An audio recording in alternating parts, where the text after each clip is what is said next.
ଯାଜପୁର ଜିଲ୍ଲା କୋରେଇ ବ୍ଲକ ଅନ୍ଧାରୀ ପଞ୍ଚାୟତ କୋରାବନ୍ତୀ ଗ୍ରାମରେ ଗୋଦାବରୀ ଆଦର୍ଶ ପ୍ରାଥମିକ ବିଦ୍ୟାଳୟର ଭିତ୍ତିପ୍ରସ୍ତର ସ୍ଥାପନ ଅନୁଷ୍ଠିତ ହୋଇଯାଇଛି। ମୁଖ୍ୟ ଅତିଥି ଭାବେ କୋରେଇ ବିଧାୟକ ଆକାଶ ଦାସ ନାୟକ ଏହାର ଭିତ୍ତିପ୍ରସ୍ତର ସ୍ଥାପନ କରିଥିଲେ। ରାଜ୍ୟ ବିଦ୍ୟାଳୟ ଗଣଶିକ୍ଷା ବିଭାଗ ଦ୍ୱାରା ପରିଚାଳିତ ଯୋଜନାରେ ବିଦ୍ୟାଳୟର ନିର୍ମାଣ ନିମନ୍ତେ ପାଖାପାଖି 5 କୋଟି ଅନୁଦାନ ରାଶି ମଞ୍ଜୁର ହୋଇଥିବା ଜଣାପଡ଼ିଛି। ବାଣପୁରରେ ମୁଖ୍ୟମନ୍ତ୍ରୀ ଆବାସ ମାଧ୍ୟମରେ ରାଜ୍ୟରେ ପ୍ରଥମ ପର୍ଯ୍ୟାୟରେ 18ଟି ଗୋଦାବରୀ ଆଦର୍ଶ ପ୍ରାଥମିକ ବିଦ୍ୟାଳୟର ଭିତ୍ତିପ୍ରସ୍ତର ସ୍ଥାପନ କରିଥିଲେ। ସମ୍ମାନିତ ଅତିଥି ଭାବେ କୋରେଇ ପଞ୍ଚାୟତ ସମିତି ଅଧ୍ୟକ୍ଷା ଜୟନ୍ତୀ ଦଳାଇ, କୋରେଇ ଶିକ୍ଷାମଣ୍ଡଳ ଅଧିକାରୀ ଡକ୍ଟର ସୁଦର୍ଶନ ମଲ୍ଲିକ, ସ୍ଥାନୀୟ ସରପଞ୍ଚ ରାଜେନ୍ଦ୍ର କୁମାର ରାଉତରାୟ ଯୋଗ ଦେଇଥିଲେ। ଗ୍ରାମ୍ୟ କମିଟି ସଭାପତି ଶିକ୍ଷାବିତ ଶରତ କୁମାର ଦାସ, ସମ୍ପାଦକ ବସନ୍ତ କୁମାର କର ଗ୍ରାମବାସୀଙ୍କ ପକ୍ଷରୁ ବିଧାୟକଙ୍କୁ ଉତ୍ତରୀୟ ପୁଷ୍ପଗଛ ଦେଇ ସମ୍ବର୍ଦ୍ଧିତ କରାଯାଇଥିଲା।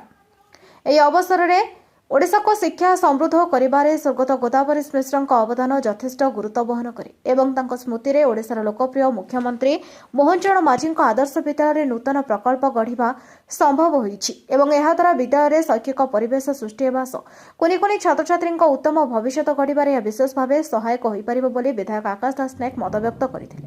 ଆଜି ମୁଁ ମାନ୍ୟବର ମୁଖ୍ୟମନ୍ତ୍ରୀ ମୋହନ ଚରଣ ମାଝୀଙ୍କୁ ଧନ୍ୟବାଦ ଜଣାଉଛି जे सारा राज्य रे जो 100टी गोदावरी स्कूल रो शुभ भित्तिप्रस्तर स्थापन करा जिवो ता भितरे आज कोरेई निर्वाचन मंडली रो अंधारी पंचायत रो कोराबंदी ठारे ये गोदावरी स्कूल रो आज शुभ भित्तिप्रस्तर स्थापन करा जाउछि। तेणु निश्चित भाव में मु धन्यवाद जनइबी माननीय मुख्यमंत्री को एवं आगामी दिन में प्रत्येकटी पंचायत रे एभली गोटे गोटे स्कूल हम एवं यहाँ फल निश्चित भाव में प्राथमिक शिक्षार भित्तिभूमि बहुत सुदृढ़ हम। व्यासनगर प्रद्युम्न कुमार बोईताई रिपोर्ट, नायवती टीवी।